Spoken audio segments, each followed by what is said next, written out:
Edit हो जाती है। Friends, very good morning. मैं श्रीकांत प्रसाद, आप लोगों को पता ही है। और फ्रेंड्स, अब बहुत दिनों से मैं वीडियो बना नहीं पा रहा था एक्चुअली, क्योंकि मैं थोड़ा शिफ्ट हो रहा था और भी बहुत प्रॉब्लम थी, तो टाइम नहीं मिल पा रहा था मेन एक्चुअली। तो आज मैं मॉर्निंग वॉक पे आया, मैंने सोचा टाइम अच्छा है, वीडियो बना ली जाए एक और अच्छे टॉपिक्स पे। तो बड़े दिनों से एक मेरे माइंड में चल रहा था, और ये टॉपिक जिसके बारे में वीडियो बनाने जा रहा हूँ, ये एक ऐसा टॉपिक है जिससे जितनी पॉपुलेशन इंडिया में 137 करोड़, वो पूरे 137 करोड़ लोग इससे कंसर्न है। सिर्फ उनको छोड़ करके जो बच्चे हैं, क्योंकि बच्चे ड्राइविंग नहीं करते हैं, बच्चे गाड़ी नहीं चलाते हैं, बट साइकिल चलाते हैं। और साइकिल जो है उसमें मोटर नहीं लगी होती है, तो वो मोटर व्हीकल एक्ट से बाहर है, तो वो लोग इससे कंसर्न नहीं है। बाकी इसके अलावा पूरे 137 करोड़ के जितने रिमेनिंग हो गए, सारे इससे कंसर्न है इस टॉपिक से। अब ये टॉपिक है क्या? तो फ्रेंड्स देखो, जब एक कानून है, जो सबसे पहले बात करता हूँ कि भारत में जो है मोटर व्हीकल, मतलब गाड़ियों से, व्हीकल से, बसेस से, मोटरसाइकिल से, इनसे रिलेटेड A to Z, मतलब इनको ड्राइविंग, इनसे लाइसेंस, इनका रजिस्ट्रेशन, इनके थ्रू जो एक्सीडेंट्स होते हैं, जो भी A to Z चीज़ें हैं, वो कौन से कानून में आती है, किस एक्ट के थ्रू गवर्न होती है। तो 1988 में पार्लियामेंट में जो है गवर्नमेंट ने मोटर व्हीकल एक्ट 1988 को लाया गया। प्रेसिडेंट की इस पे साइन हुई, एक कानून बन गया 1988 में। उससे पहले क्या था? तो उससे पहले जो है मोटर व्हीकल्स जो है, गाड़ियाँ जो होती है, उनका कोई कानून नहीं था। आप गाड़ी खरीद लो, आप बिना लाइसेंस, बिना रजिस्ट्रेशन, बिना इंश्योरेंस, कोई मतलब ही नहीं दुनियादारी को, आप चलाओ, वो था। तो जब पॉपुलेशन बढ़ती गई, धीरे धीरे गाड़ियों के नंबर्स बढ़ते गए, तो ये चिंता का विषय होने लगा, क्योंकि इस वजह से गाड़ियाँ ज़्यादा हुई, एक्सीडेंट्स ज़्यादा हुए। एक्सीडेंट्स जब ज़्यादा होने लगे, वो लोग भी जो ड्राइविंग करना नहीं जानते हैं, वो भी सड़कों पे आकर के गाड़ियाँ चलाने लगे, जो मेन कारण बना एक्सीडेंट्स का। दूसरा है कि शराब पी के, दारू पी के, ओवरलोडिंग करके, ट्रिपलिंग करके, या चार बैठ करके, बाइक में चार बैठ जाते हैं, या फिर गाड़ियों में हवा कम है, गाड़ियों की लाइट ख़राब है, गाड़ियों के इंजन ख़राब है, कहीं पे रुक जाती है, कोई भी A to Z प्रॉब्लम थी, उसका पहले कोई भी कानून नहीं था। उसके वजह से जो एक्सीडेंट्स होते थे, तो उनको लोगों को जो है नॉर्मल उसमें जाना पड़ता है, जैसे कि IPC, इंडियन पिनल कोड। तो इंडियन पिनल कोड में 4 सेक्शंस हैं जो इन चीज़ रिलेटेड बात करता है।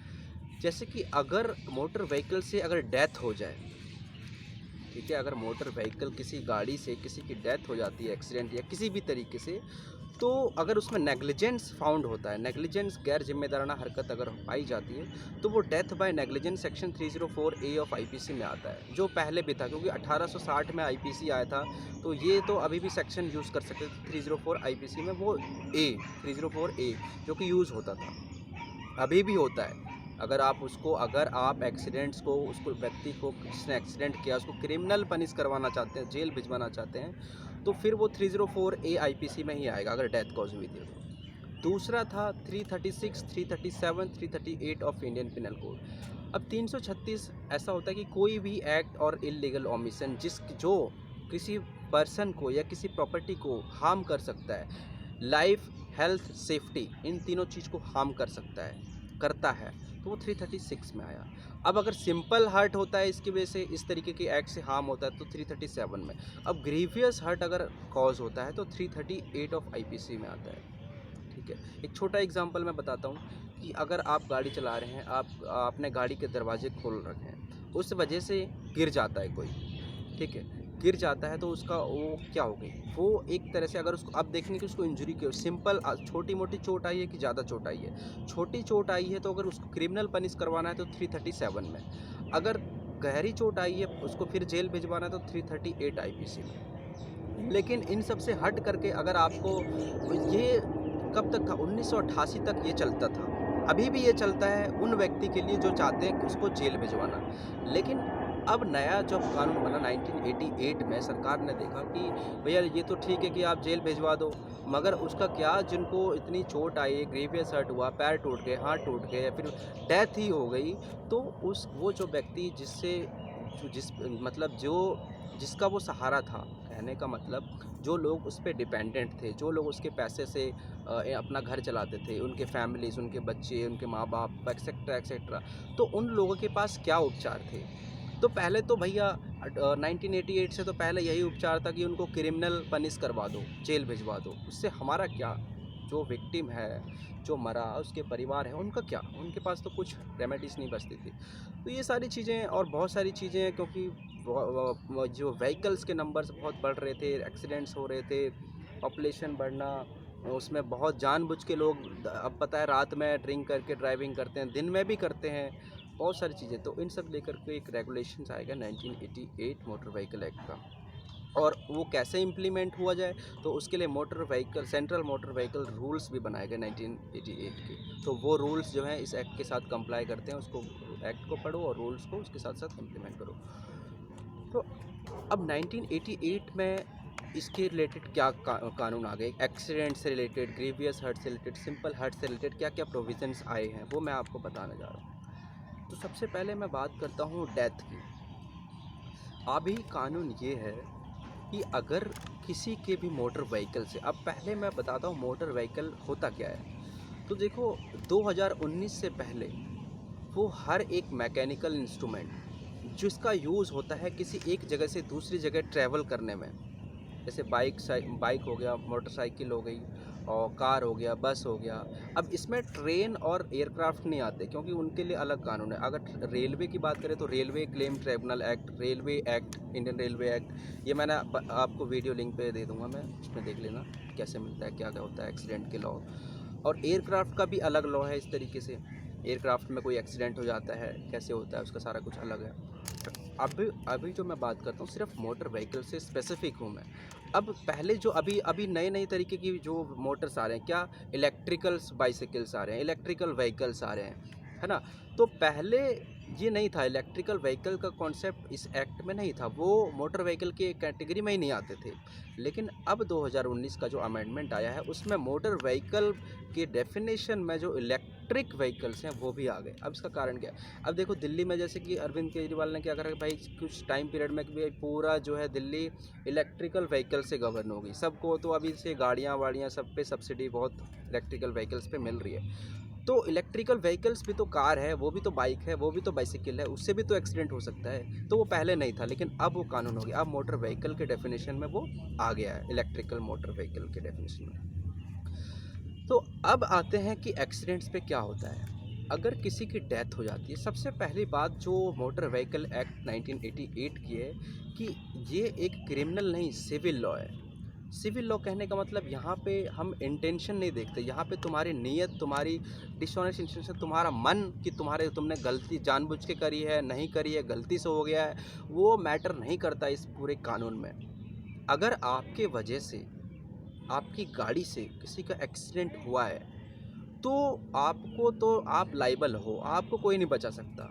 तो ये कानून ऐसा ही है, कंपनसेशन देना ही पड़ेगा। अगर आपकी गाड़ी उस एक्सीडेंट में इन्वॉल्व है, अगर आप नहीं, आपका ड्राइवर इन्वॉल्व है, फिर भी आपको देना पड़ेगा। क्यों?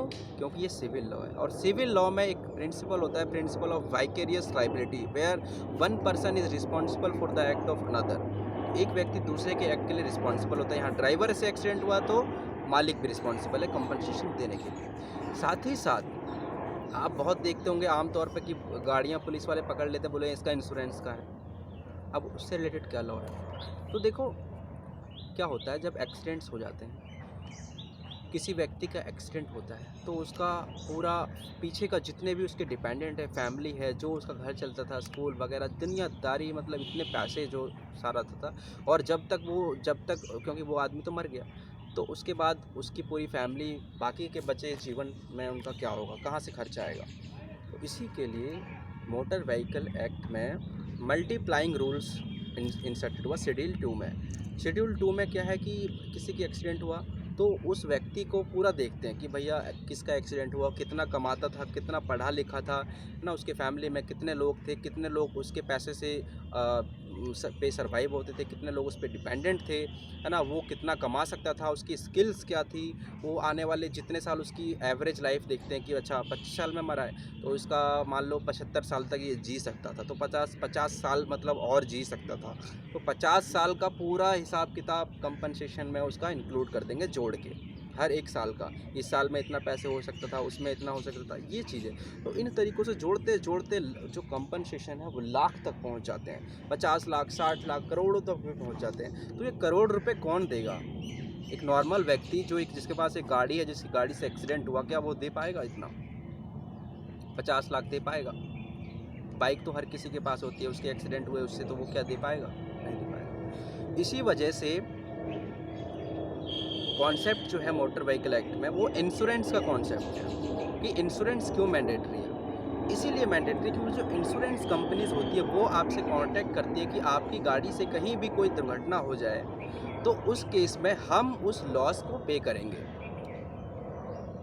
और ये कानून बन गया तो अब ये कंपनीज बहुत सारी खुल गई है, सारे इंश्योरेंस करते हैं, गाड़ियों के इंश्योरेंस, कार के, व्हीकल्स के, मोटरसाइकिल के, हर किसी का इंश्योरेंस होता है। इसीलिए होता है कि एक्सीडेंट हो जाए तो जब ये बंदा ना दे पाए तो उसको पकड़ो इंश्योरर को, और इंश्योरर पैसे देता है, ठीक है। और बहुत किस में दोनों मिल के देते हैं रेशियो, 70% इंश्योरेंस कंपनी दे दिया, 30% आपने दिया।